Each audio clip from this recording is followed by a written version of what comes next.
రాజకీయ పరిణామాలు అబ్జర్వ్ చేస్తే మొన్న విడతల రజనీ గారికి సంబంధించి ఆయన అనుచరులను అరెస్ట్ చేయడం అక్కడ అది కొంచెం హంగామా జరిగింది, హడావుడి జరిగింది వైసీపీలో అంతా కూడా. మళ్ళీ ఇప్పుడు ఇది కుంభకోణం. దీనికంటే ఈ 2 రోజుల క్రితం కూడా మొన్న నాదెండ్ల మనోహర్ గారు తెనాలి వెళ్ళినప్పుడు ఆ దీపం పథకానికి సంబంధించి మొదటి విడతలు ఇచ్చిన గ్యాస్ సిలిండర్ల డబ్బులే చాలా మందికి ఇంకా వెనక్కి రాలేదు అనేది, ఇప్పుడు 2వ విడతలో కూడా డబ్బులు రాలేదు అనేది అది ఒక రకంగా చాలా పెద్ద ఇష్యూ.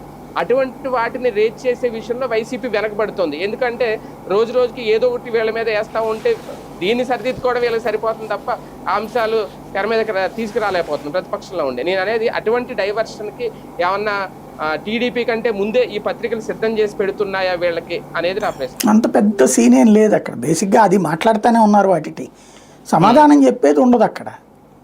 మీడియా ఆ పని చెయ్యదు. ఆ పని ఎవరు చేయాలి? మీడియా చేస్తే అప్పుడు ప్రతిపక్షం రైట్ చేయాలి.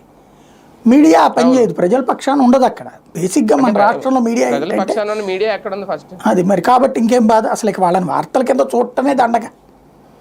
వాళ్ళు ఏంటంటే వాళ్ళ వార్తలు చూడాల్సింది ఏంటంటే వైసీపీ వెర్షన్ ఏంటన్నది సాక్షిలో చూడాలి, తెలుగుదేశం వెర్షన్ ఏంటన్నట్టుంది ఈనాడు జ్యోతిలో చూడాలి. న్యూస్ కావాలంటే యూట్యూబ్లో చూసుకోవాలి. అవును, సాక్షి కన్నా వాళ్ళు వేసిన దానికి కౌంటర్లు ఇచ్చుకోవడం సరిపోతుంది తప్ప కొత్తది రేట్ చేసి టైం వాళ్ళకి ఉండట్లేదు, ఖాళీ కూడా ఉండట్లేదు ఆ పేపర్లో. రైట్ చూద్దాం మొత్తాన్ని నిజంగా